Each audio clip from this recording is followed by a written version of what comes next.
Hello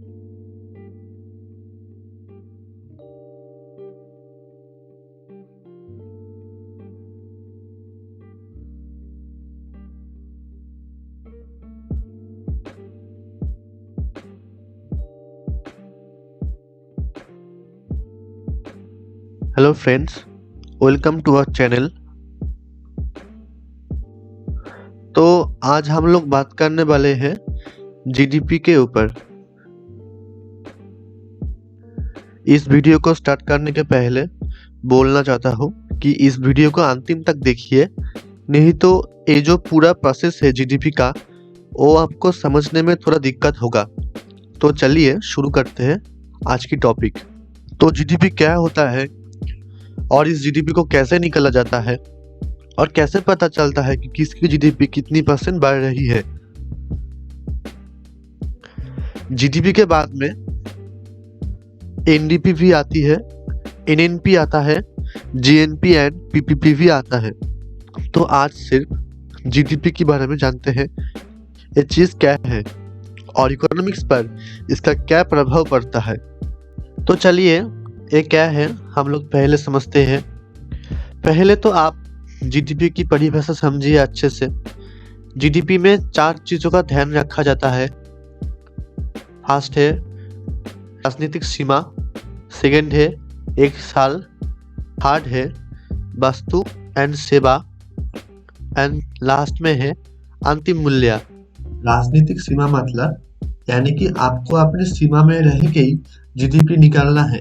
जैसे कोई चीज राजस्थान में बन रही है उसे आप उत्तराखंड की जीडीपी पर शामिल नहीं कर सकते, वो राजस्थान की ही जीडीपी में जाएगा।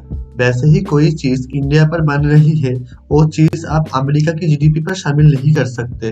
वैसे ही अमेरिका का कोई कंपनी सपोज टेस्ला, तो इंडिया में आकर कार बना रहा है, भले ही अमेरिका का कंपनी बना रहा है तो वो इंडिया की ही जीडीपी में आएगा। तो जो भी जीडीपी हो वो एक राजनीतिक सीमा के अंदर में ही आता है।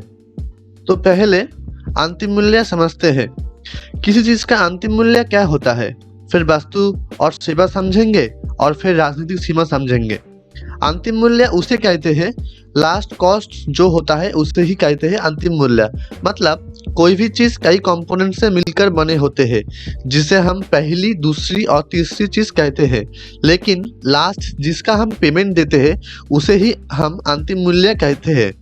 फॉर एग्जाम्पल, जैसे आप कोई लैपटॉप खरीदने जाते हैं तो लैपटॉप ऐसे थोड़ी बन जाता है। लैपटॉप के अंदर सबसे मेन चीज़ होता है इसका प्रोसेसर। अब ज़्यादातर लैपटॉप में इंटेल कंपनी का प्रोसेसर होता है। तो आप बताइए, क्या आप प्रोसेसर खरीदने जाते हैं? आप तो लैपटॉप और कंप्यूटर खरीदने जाते हैं। तो लैपटॉप में प्रोसेसर है, ये हो गया पहली वस्तु। अब इसमें विंडोज सॉफ्टवेयर मिलेगा। तो विंडोज़ किसका है? विंडोज़ तो माइक्रोसॉफ्ट कंपनी का है। तो प्रोसेसर इंटेल कंपनी का है, सॉफ्टवेयर माइक्रोसॉफ्ट कंपनी का है। आप लैपटॉप आप मान लीजिए एचपी कंपनी का है। तो आप जाते हैं खरीदने, तो आप इसका फाइनल पेमेंट देते हैं, मतलब आप अंतिम वस्तु का पेमेंट देते हैं। एचपी का थोड़ी कहता है भाई तुम प्रोसेसर का 10,000 दो, विंडोज़ का 10,000 दो और बाकी हमको दे दो। वो सारा का सारा प्राइस एक साथ इंक्लूड करके आपको बताता है इस लैपटॉप का प्राइस 30,000 है। तो ये हो गया पहली, ये हो गया दूसरी और लास्ट में हो गया अंतिम वस्तु। इसको और एग्जाम्पल में समझिए। अगर आप कोई फ्लैट खरीदने जाते हो तो बिल्डिंग बनाने के लिए ईंट लगता है, सीमेंट लगता है, मजदूरी लगता है और बहुत सी चीज़ लगता है। तो अगर आप कोई फ्लैट खरीदने जाते हो तो वो बिल्डिंग का ओनर क्या आपको बोलता है भाई साहब इसमें 2 लाख का ईंट लगा है, सीमेंट लगा है 1 लाख का, तो वो ये सब तो नहीं कहता है ना। बिल्डिंग का ओनर आपको कहता है सब इंक्लूड करके टोटल प्राइस बोलता है, जो भाई साहब इस फ्लैट का प्राइस है 25 लाख। तो हमेशा जो जीडीपी काउंट किया जाता है वो अंतिम वस्तु पर ही किया जाता है। तो जीडीपी का जो अंतिम वस्तु है वो आप समझ गए। आप आते हैं वस्तु और सेवा किसे कहा जाता है। जब पैसे के बदले में हमको कोई सामान मिलता है जिसको हम छू के देख सके उसे वस्तु कहते हैं, और पैसे के बदले में जब हमको कोई सामान ना मिले तो उसे हम सेवा कहते हैं।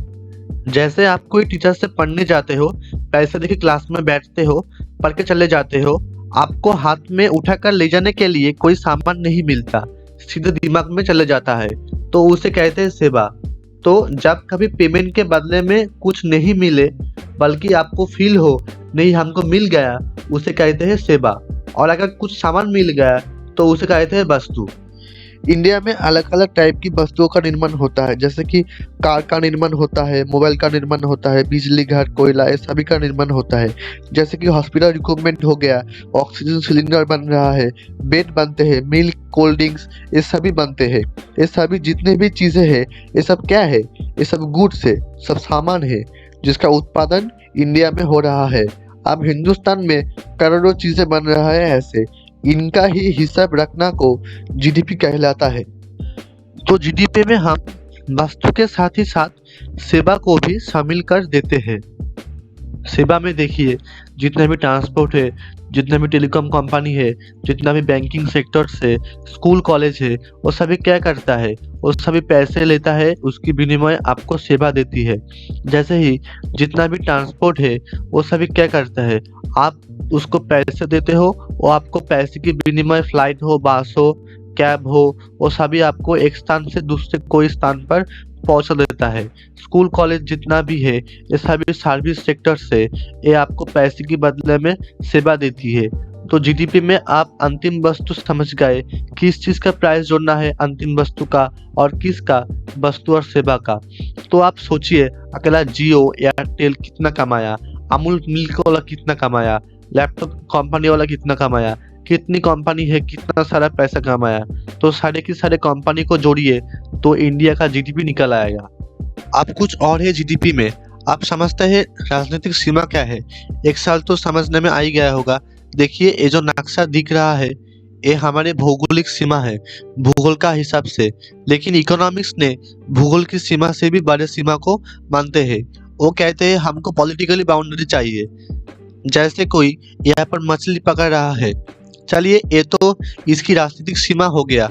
मानिए यहाँ से कोई पेट्रोल निकल रहा है समुद्र से, तो ये हमारे भौगोलिक सीमा में नहीं है, लेकिन हमारे राजनीतिक सीमा के वजह से भी ये हमारे ही जीडीपी में आएगा। तो जीडीपी है राजनीतिक सीमा के अंतर्गत एक साल में उत्पादित होने वाली सभी वस्तु एंड सेवा का अंतिम मूल्य को आप शामिल कर ले तो उसे जीडीपी कहते हैं। अब जीडीपी का फुल फॉर्म होता है ग्रॉस डोमेस्टिक प्रोडक्ट। ग्रॉस मतलब शकल, मतलब टोटल, मतलब आपने टोटल कितना उत्पादन की। डोमेस्टिक मतलब अपने घर में, अपने देश, अपनी सीमा के अंतर्गत आपने कितना उत्पादन किया।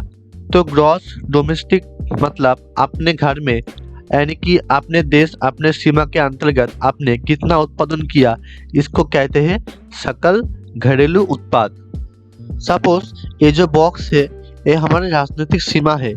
यहाँ पर कई कंपनी है, हम दो ही कंपनी से एग्जाम्पल देते हैं ताकि कैलकुलेशन इजी हो। मान लिए टाटा 100 रुपये माल बनाया यहाँ पर, और एलजी जो विदेश की कंपनी है इसने 50 रुपये का माल बनाया यहाँ पर। तो हमारी जो जीडीपी हो गई वो कितनी हो गई, वो 150 का हो गई। तो आप सभी पॉलिटिकल बाउंड्री क्या है समझ गए, 1 ईयर तो समझते ही है, ऑब्जेक्ट एंड सर्विस क्या है समझ गए, फाइनल प्राइस क्या है वो भी समझ गए। ये सब को मिलाकर ही बनते हैं जीडीपी। क्योंकि ये सभी नेशनल इनकम से जुड़े हुए हैं, इसलिए ये सभी टॉपिक समझने के लिए बहुत टाइम लगेगा और सब कुछ एक साथ तो समझने में दिक्कत होगा। तो आज सिर्फ जीडीपी की टॉपिक हम लोग चूज किए थे। नेशनल इनकम में नेक्स्ट वीडियो बहुत जल्दी आने वाला है। इस वीडियो को एंड तक देखने के लिए धन्यवाद।